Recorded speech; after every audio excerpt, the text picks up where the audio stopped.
because your heart now beats with a different rhythm. A rhythm that echoes, Hasbunallahu wa ni'mal wakil, Allah is enough for me. My beloved brothers and sisters, take a moment, and a quiet, honest moment, and go back in your memory, not to dwell, but to witness how far you've come. Do you remember what it felt like when you were truly at your lowest? When your heart felt like it was carrying the weight of 1,000 unspoken sorrows? When even a single careless word had the power to unravel you completely? When your smile was a mask and your strength was just survival?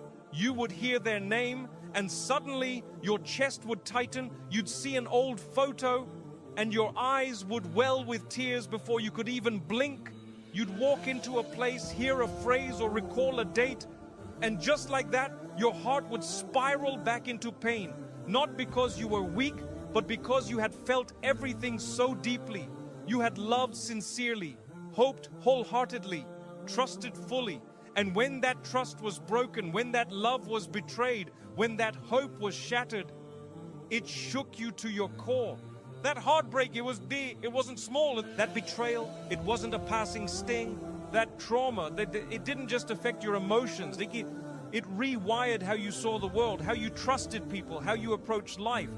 You walked through days pretending to be okay, when in truth your soul was just trying to survive. You showed up for others, even when you were barely holding on yourself.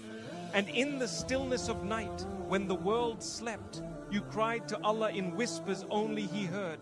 But my dear brother, my dear sister, look at you now. Look, not with the eyes of someone who survived, but with the eyes of someone who was transformed. That same wound, that open scar that once bled every time it was touched, is no longer defining you. It's no longer dictating how you love, how you think, how you see yourself. What once controlled your every emotion now barely holds your attention.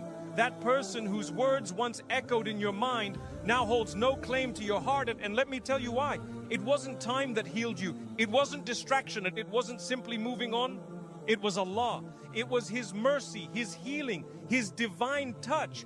Because only the one who created your heart knows how to restore it. Only the one who heard your silent cries knows exactly what your soul needed to breathe again.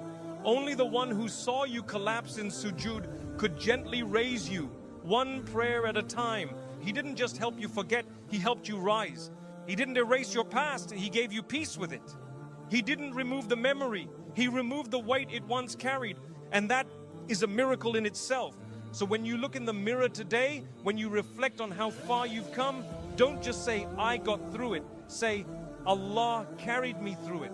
Because your healing was not just recovery, it was a return to your Lord, a return to self-respect, a return to inner peace that no human being could give or take away. And that is the kind of healing that truly frees you. You see, when Allah steps into your life as your healer, He doesn't just remove the pain, He removes the grip it had on your heart. He lifts it so gently, so mercifully, that you begin to feel free again. Not just from the outside, but deep inside your soul. You begin to breathe differently, think differently, react differently. What once made you bitter now makes you wise. What once made you insecure now makes you dignified.